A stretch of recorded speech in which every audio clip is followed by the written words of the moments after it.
2012년의 인터넷을 기억하십니까? 화질은 240p였고 마이크는 잡음투성이었으며 배경은 그냥 침실벽이었습니다.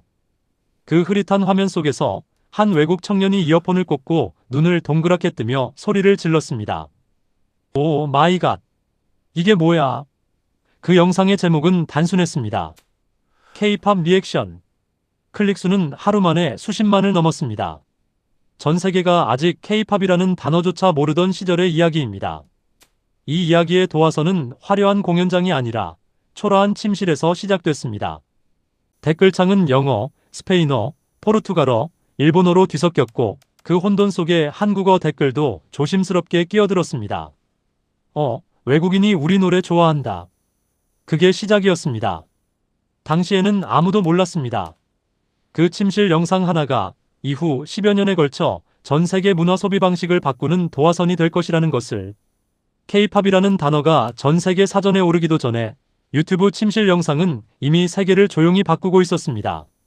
한국 음악이 한국어도 모르는 외국인의 반응을 통해 다시 한국인들에게 역수입되는 기묘한 현상. 오늘 우리가 들여다볼 이야기는 바로 그 역설의 구조입니다. 그리고 이 이야기의 가장 놀라운 반전은 처음부터 말씀드리겠습니다. K-팝 리액션 채널을 가장 열심히 보는 사람들은 사실 한국인 자신입니다. 우리가 만든 음악을 외국인이 반응하는 걸 보는 한국인들. 이 기묘한 순환의 이유가 무엇인지 지금부터 하나씩 풀어보겠습니다. 연구자들은 이를 타자의 시선을 통한 자기 발견이라는 사회심리학적 개념으로 설명합니다. 나를 보는 타인의 눈을 통해 내가 나를 더 선명하게 보게 된다는 것. 거울 앞에 서는 것과 타인의 눈 속에서 나를 발견하는 것은 전혀 다른 경험입니다. K-팝 리액션 채널은 그 후자의 경험을 수십만 명의 한국인에게 동시에 제공하는 장치가 됐습니다. 오늘 이 이야기는 K-팝의 이야기인 동시에 우리 자신의 이야기이기도 합니다. 한국인의 입장에서 보면 외국인이 우리 노래를 듣고 어리둥절해하며 흥분하는 모습 자체가 오락거리였습니다. 저 사람 지금 뭐라는 거야? 신기하다. 그것이 전부였습니다. 연구자들은 이 시기를 프로토 리액션 시대라고 부릅니다. 2008년부터 2012년까지 저화질 웹캠, 편집 없는 업로드, 순수한 감정적 충격. K-팝의 시각적 스펙터클에 대한 원초적인 놀라움의 시대였습니다. 당시 리액션 채널의 가치는 분석이 아니라 순도 높은 감정이었습니다. 2013년 싸이의 강남스타일이 유튜브 역사상 처음으로 10억 뷰를 넘겼을 때 전 세계에서 수백 개의 리액션 영상이 쏟아졌습니다.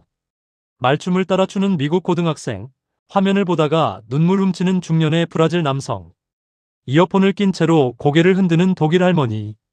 그 영상들은 모두 낮은 화질이었지만 감정만큼은 생생했습니다. 한국인들이 그 영상들을 보며 느낀 것은 단순한 재미가 아니었습니다. 뭔가 다른 것, 말로 표현하기 어려운 감각이었습니다. 2020년을 전후로 그 풍경이 완전히 달라지기 시작했습니다. 스마트폰 화질이 4K로 올라가고 조명이 전문 스튜디오 수준이 됐으며 무엇보다 반응하는 사람들이 달라졌습니다. 그냥 팬이 아니었습니다. 클래식 음악을 전공한 프렌치 호른 연주자, 할리우드 뮤직비디오 편집자, 현직 힙합 프로듀서, 영화 감독. 이들이 K-팝 앞에 앉았습니다.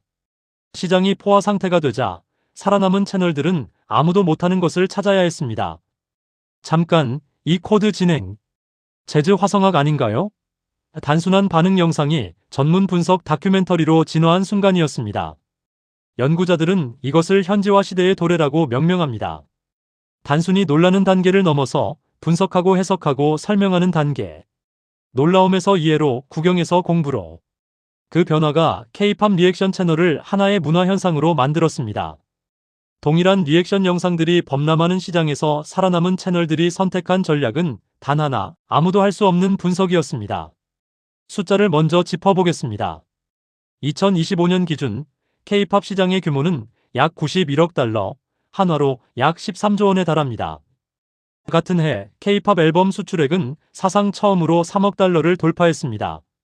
한국 음악은 글로벌 스트리밍 순위에서 미국, 영국, 캐나다에 이어 세계 4위로 올라섰습니다. 한류 관련 상품이 팔리는 나라는 235개국, 지구상 거의 모든 나라입니다. 이 숫자들이 어디서 왔는지가 중요합니다. 기획사도 정부도 아닌 전 세계 침실에서 이어폰을 꽂고 영상을 찍었던 수많은 이름 없는 사람들입니다. 2011년 한국 콘텐츠 수출액은 42억 달러였습니다. 2030년 전망치는 1,430억 달러. 10배가 훨씬 넘는 성장입니다. 2025년 문화체육관광부가 30개국, 약 150만 건의 해외 미디어 자료를 분석한 결과 한류 관련 보도에서 K-팝이 차지하는 비중은 아시아 31.8%, 북미 32.3%, 남미 38.1%에 달했습니다. K-팝이 한류의 심장인 셈입니다. 그 심장 박동을 세계로 전달하는 청진기가 바로 리액션 채널이었습니다. 이 청진기는 공식 채널이 아닌 개인들의 방에서 만들어졌습니다. 공식 광고도 아니고 마케팅 예산도 없고 기획사의 기획도 아닌데 평범한 사람들이 자기 방에서 찍은 영상이 어떻게 이 거대한 산업을 지탱하는 비공식 마케팅 인프라가 됐을까요? 연구자들은 이 채널들이 디지털 콘텐츠와 실제 관광을 연결하는 통로 역할을 한다고 분석합니다. 서울 중구, 강남구, 마포구가 외국인 관광객의 주요 소비 지역으로 부상한 것도 이 채널들의 영향이 적지 않습니다. 마케팅도 계약도 보수도 없이 그냥 좋아서. 그게 이 현상이 진짜인 이유입니다. 리액트 투 더 K라는 채널을 아십니까? 클래식 음악을 전공한 연주자들이 K-팝을 음악 이론으로 분석하는 채널입니다. 이 채널이 특별한 이유는 단순합니다. 그냥 좋아한다고 말하지 않습니다. 왜 좋은지를 설명합니다. 채널에 자주 등장하는 분석가 중 한 명인 우무는 프렌치 호른 전공자입니다. 그녀는 어느 날 BTS의 노래를 듣다가 재생을 멈춥니다. 클래식 교육을 받은 귀가 팝 음악에서 기대하지 않았던 화성 구조를 포착한 순간이었습니다. 그리고 말합니다. 이 부분, 코드 전환이 완전히 재즈 방식이에요. 도미넌트 세븐스에서 서브 도미넌트로 가는 이 움직임, 일반 팝에서는 보기 드문 선택입니다. 비틀즈가 즐겨 쓰던 기법인데 K-팝에서 이렇게 쓰이는 걸 보니 솔직히 놀랐어요. 한국인 시청자들의 댓글창이 터져나갔습니다. 우리 음악이 이렇게 구조적으로 탄탄한 거였어? 나 K-팝 10년 들었는데 이걸 처음 알았다.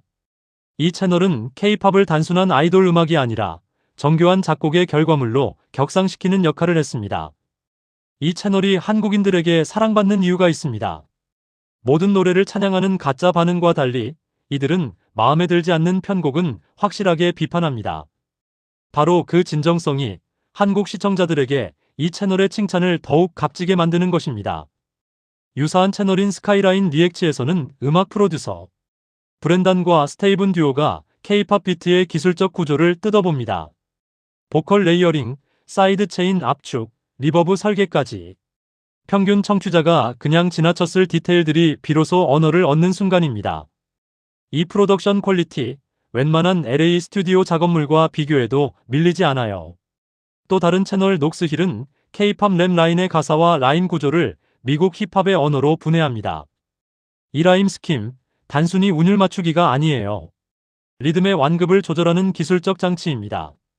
안무 분석 채널 제프 에버누는 K-팝 군무의 동선, 간격, 싱크로나이제이션을 스포츠 분석 언어로 풀어냅니다.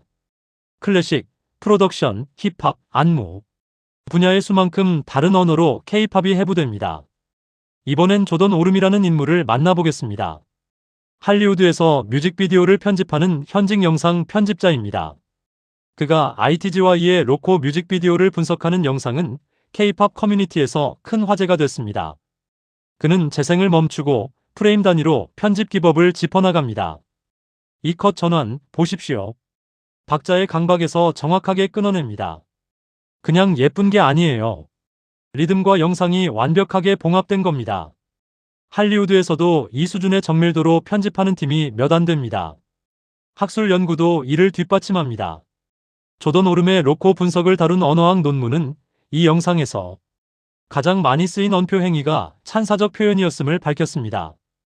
영상이 시청자를 뮤직비디오로 초대하는 방식, 즉 뛰어난 기술력을 강조함으로써 실제 시청을 유도하는 구조가 작동한다는 것입니다. 뒤에서 일하는 편집팀이 음악을 얼마나 깊이 이해하는지가 고스란히 드러나는 분석이었습니다. 전문가의 언어로 설명된 칭찬은 팬들의 열정에 학술적 무게를 더해줍니다. 한국계 미국인 영화 감독이 이끄는 폼 오브 세러피는 또 다른 층위를 더합니다. 감독의 시선으로 조명, 색감, 내러티브 구조를 뜯어보는 이 채널은 오랜 팬의 깊이와 전문가의 시선을 동시에 제공합니다. 한국 시청자들의 반응은 묘한 흥분이었습니다. 뿌듯함. 그런데 그 뿌듯함의 정체는 무엇일까요? 내가 만든 게 아닙니다. 내가 편집한 것도, 내가 춤춘 것도 아닙니다. 그런데도 왜 우리는 외국 전문가의 칭찬에 그토록 뜨겁게 반응하는 걸까요? 한국은 스스로 단일 민족, 동질적 사회라는 정체성을 오랫동안 강하게 유지해온 나라입니다. 그 폐쇄성의 이면에는 외부 세계가 우리를 어떻게 보는지에 대한 민감한 촉각이 공존합니다. 외국인이 한국어 단어 하나를 알면 놀라고, 외국 전문가가 한국 음악을 칭찬하면 뿌듯해지는 이 반응. 그것은 단순한 국뽕이 아니라 수십 년간 형성된 심리적 구조에서 비롯된 것입니다. 전문가가 인정한다는 것. 그 인정이 한국인들에게는 어떤 자신감 확인의 의식처럼 기능합니다. DKDKTV. 한국계 미국인 데니 김과 데이빗 김이 운영하는 이 채널은 조금 다른 방식으로 접근합니다. 이들이 만드는 건 단순한 반응 영상이 아닙니다. 한국인이 설명하는 시리즈입니다. 채널이 탄생한 배경 자체가 흥미롭습니다. 그들이 발견한 건 하나였습니다. K-팝에 관한 영어 콘텐츠는 넘쳐나는데 한국인이 직접 한국 문화를 영어로 설명하는 콘텐츠는 거의 없다. 바로 그 공백을 파고든 것입니다. 아무도 가지 않은 길이 가장 넓은 길이 되는 법입니다. BTS의 노래 욱을 예로 들어보겠습니다. 이 노래, 해외에서는 처음에 단순한 디스트랙으로 알려졌습니다. 그런데 데니가 영상에서 말합니다. 욱이라는 단어가 뭔지 아세요? 갑자기 치밀어 오르는 분노입니다. 폭발하기 직전의 그 감정. 이 단어 하나에 한국 사회의 감정 구조가 담겨 있어요. 이 노래는 디스가 아니에요. 오늘날 사회에서 분노가 어떻게 잘못 사용되고 악의를 퍼뜨리는데 소비되는지를 비판하는 겁니다. 이 설명을 들은 해외 팬들은 같은 노래를 완전히 다른 귀로 듣기 시작했습니다. 땡이라는 단어도 마찬가지였습니다. 단 한 음절에 7가지 의미가 담겨 있다는 사실을 데니가 설명했을 때 해외 팬들의 반응은 경악이었습니다. 나 이 노래 수백 번 들었는데 그런 뜻인 줄 몰랐어. 그리고 한국인들은 그 경악을 보며 다시 놀랐습니다. 우리 언어의 깊이가 번역으로는 닿지 못한 곳에 이렇게 많이 있었구나. 소셜미디어에서 잘못된 번역이 수천 번 공유되던 시대에 이 채널은 진짜 맥락을 복원하는 역할을 했습니다. 더 나아가 DKDKTV는 BTS 멤버가 원폭 문양 티셔츠를 입어 논란이 된 사건 때 직접 원폭 생존자를 만나 그 역사적 상처를 설명하는 영상을 만들었습니다. 국제 언론에서는 거의 다루지 않은 시각이었습니다. 제이호프의 솔로 앨범을 융의 개성화 과정으로 분석하고 아이유의 비비를 젠더 정치학의 언어로 해석했습니다. CNN, 빌보드, 알자지라 같은 주요 매체들이 이 채널을 인용하기 시작한 건 우연이 아닙니다. 깊이 있는 콘텐츠는 알고리즘이 아니라 신뢰를 타고 퍼집니다. 언어 이야기를 조금 더 해보겠습니다. 리액션 채널이 주목한 한국어의 특성 중 하나가 바로 의성어와 의태어입니다. 달그락달그락, 꼬드득 꼬드득, 아기자기, 살랑살랑. 이 단어들을 영어로 번역하면 그냥 뭉개집니다. 소리와 질감, 감촉이 사라져버립니다. 한 채널에서는 한국어의 의성어와 의태어를 나열하고 외국인들의 첫 반응을 담은 영상이 수백만 뷰를 기록했습니다. 이 언어는 마치 소리 자체가 의미를 품고 있는 것 같아. 인터넷 슬랭도 마찬가지입니다. 존예탱이라는 단어. 극도의 시각적 찬사를 담은 이 단어는 한국 디지털 청년. 문화에 완전히 침잠한 사람만이 쓸 수 있는 표현입니다. 외국인 리액터가 자연스럽게 이 단어를 쓸 때 한국인들이 받는 감동은 단순한 외국어 실력에 대한 놀라움이 아닙니다. 내 문화가 진심으로 수용됐다는 감각입니다. 최애템이라는 단어도 그렇습니다. 팬덤 안에서만 통하는 이 언어가 외국인 입에서 나올 때 거리가 사라집니다. 고생했어요라는 인사말. 외국인들이 이 인사말에 대해 이야기할 때 공통적으로 하는 말이 있습니다. 이건 그냥 인사가 아니에요. 당신이 힘든 일을 해냈다는 것, 그 수고로움을 내가 진심으로 알고 있다는 뜻입니다. 이 단어에는 공감의 무게가 실려 있어요. 영어에는 이걸 딱 한마디로 표현할 수 있는 말이 없어요. 한국인들은 평생 쓰던 이 인사말을 외국인의 입을 통해 새로 듣습니다. 그 순간 익숙함이 경이로움으로 바뀝니다. 우리 언어가 얼마나 따뜻한지를 우리는 그제야 깨닫습니다. 언어는 문화의 화석입니다. 한국어의 의성어와 감정 표현들이 외국인들의 입에서 울릴 때 그 화석이 되살아나는 느낌이 듭니다. 우리가 너무 익숙해서 당연하게 여겼던 것들의 아름다움이 타인의 경이로움을 통해 다시 보이기 시작합니다. K-팝은 음악이고 언어는 그 음악의 뿌리입니다. 그 뿌리가 이제 세계 무대에서 주목받고 있습니다. 리액션 채널은 그 뿌리를 캐는 사람들입니다. 그리고 그 발굴 작업이 한국인들에게 자국 문화의 깊이를 다시 발견하게 만드는 역설적인 교육이 되고 있습니다. 이 흐름이 마냥 장밋빛만은 아닙니다. 리액션 채널이 커지고 수익이 생기기 시작하면서 가짜 반응이 시장을 잠식하기 시작했습니다. 실제로는 별 감동도 없으면서 알고리즘이 좋아하는 과장된 표정을 연기하는 채널들이 등장했습니다. 눈을 크게 뜨고 입에 손을 가져다 대고 와, 대박이다. 그걸 수십 분 동안 반복하는 영상이 조회수 수백만을 기록합니다. 이 생태계에서는 진정성이 아니라 쇼의 강도가 보상받습니다. 리액션은 반응이 아니라 퍼포먼스가 됐습니다. 2025년에는 한 스트리머가 실수로 2년 전 닌텐도 다이렉트 영상을 틀어놓고 42분 동안 신제품 발표인 척 과장 반응을 한 사건까지 발생했습니다. 42분 내내 눈치채지 못한 척했다는 건 애초에 그 분야에 관심이 없었다는 방증이었습니다. K-팝 팬들이 이걸 모르는 게 아닙니다. 원하는 반응 자체가 목적이기 때문입니다. 진정성이 아니라 반응의 모양이 소비되는 세상입니다. 그 세상에서 진짜 분석가들은 점점 더 외로운 싸움을 하고 있습니다. 그 욕망이 비틀리면 솔직한 의견을 말한 리액터에 대한 집단 공격으로 이어집니다. 유이라는 리액터는 K-팝 가사를 분석하다가 일부 가사가 고정관념을 강화할 수 있다고 지적했습니다. 비판적 미디어 분석이었습니다. 특정 팬덤의 반응은 개인적 공격과 협박이었습니다. 비판이 허용되지 않는 공간에서 어떤 일이 벌어지는지는 뻔합니다. 진짜 비평가들이 떠나고 박수치는 기계들만 남습니다. 비판의 공간이 사라진 곳에서는 문화가 성장하지 않습니다. 찬사만 있는 거울은 거울이 아니라 벽입니다. 한 유명 리액터는 이런 말을 남기고 플랫폼을 떠났습니다. 솔직하게 말하면 공격받고 칭찬만 하면 의미가 없어진다. 그 사이 어딘가에서 나는 길을 잃었다. DKD KTV 내부에서도 비슷한 긴장이 있었습니다. 데니 김은 사이먼 코엘 스타일의 솔직한 비평가 역할을 맡고 데이빗 김은 팬 입장에서 따뜻하게 접근하는 구도. 비판과 애정의 균형. 그것이 리액션 채널의 생존 조건입니다.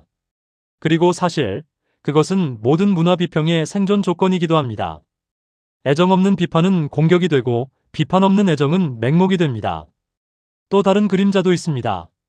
일부 채널들이 한국인이 외국인을 어떻게 생각하냐는 식의 콘텐츠를 만들면서 특정 외국인을 성적 대상화하거나 인종적 편견을 자극하는 영상들이 등장했습니다. 한국인이 흑인 여성을 어떻게 생각하냐, 외국인 남성에게 열광하는 한국 여성들. 해당 영상을 본 외국인들의 반응은 대체로 불쾌함이었습니다. 우리를 성적 대상으로 다루는 거잖아요. 특히 이 유형의 콘텐츠는 외국인 여성 시청자층을 겨냥해 제작된다는 분석도 있습니다. 한국인에게 인정받고 싶다는 욕망을 자극하는 방식으로. 이 비판의 핵심은 단순합니다. 다양성을 보여주는 척하면서 실제로는 동질적 사회의 호기심을 자극하기 위해 외국인을 도구화한다는 것입니다. 연구자들은 이를 현지화의 역설이라 부릅니다. 문화를 가까이 끌어오려는 시도가 오히려 거리를 벌리는 구조. 리액션 채널이 한류의 비공식 대사관 역할을 하는 시대에 그 대사관이 품어야 할 가장 기본적인 외교 원칙은 하나입니다. 상대를 인간으로 보는 것. 진짜 문화 교류는 상대를 대상으로 삼는 게 아니라 상대를 주체로 존중하는 데서 시작합니다. 좋은 의도가 항상 좋은 결과를 낳지는 않습니다. 방법이 중요합니다. 이 현상의 미래는 어디를 향하고 있을까요? 넷플릭스 애니메이션 K-팝 데몬 헌터스는 누적 시청 4억 8천만 회로 넷플릭스 역사상 영화 부문 1위를 기록했습니다. 저승사자, 도깨비, 김밥, 라면. 억지로 설명하지 않았습니다. 그냥 거기 있었습니다. 그 궁금증을 풀어준 것이 바로 분석형 리액션 채널들이었습니다. 소미, NMIXX의 릴리 같은 외국인 멤버들의 한국어 구사와 보컬 특성도 새로운 분석 주제가 됐습니다.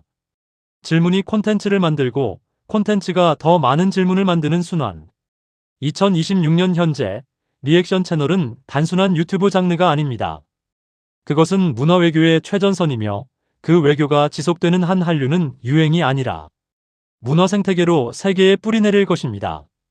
브라질 상파울루의 어느 고등학교 교실. 오후 4시 수업이 끝나고 16살짜리 소녀가 이어폰을 꽂습니다. 리액트 투 더 K의 음악 분석 영상이 재생됩니다. 소녀는 한국에 한 번도 가본 적이 없습니다. 그런데 화면 속 분석가가 설명하는 코드 진행과 보컬 레이어링의 아름다움이 소녀의 가슴을 건드립니다. 영상이 끝나자 소녀는 화음 분석 노트를 꺼냅니다. 그리고 한 줄을 씁니다. 한국어로. 이 노래는 왜 아름다운가? 더듬더듬 틀린 맞춤법으로. 연구자들이 말하는 성숙한 팬덤의 도래가 바로 이 장면입니다. 단순히 놀라는 단계에서 분석하고 이해하는 단계로. 2012년 침실 영상에서 시작된 파문은 13년이 지난 지금도 세계 어딘가에서 씨앗을 심고 있습니다. K-팝은 노래가 아닙니다. K-팝은 현재 진행 중인 대화입니다. 우리는 그 대화에 이미 참여하고 있다는 것을 잊지 마십시오. K-팝은 단순한 음악 현상이 아닙니다. 한국인이 만든 것을 외국인이 발견하고 그 발견을 다시 한국인이 보는 기묘한 순환의 구조였습니다. 91억 달러 시장도 235개국 소비도 처음엔 침실 영상 하나에서 시작됐습니다. 리액션 채널은 그 순환의 엔진이었고 그 안에는 빛과 그림자가 함께 있었습니다. K-팝은 노래가 아니라 지금도 진행 중인 대화입니다. 외국인의 눈에 비친 우리 문화 어떻게 보셨습니까? 댓글로 생각 나눠주시면 좋겠습니다. 구독과 좋아요 정중히 부탁드립니다. 다음 한 컷은 디지털 디톡스 및 미니멀리즘입니다. 오늘도 한 컷 세상과 함께 해주셔서 고맙습니다.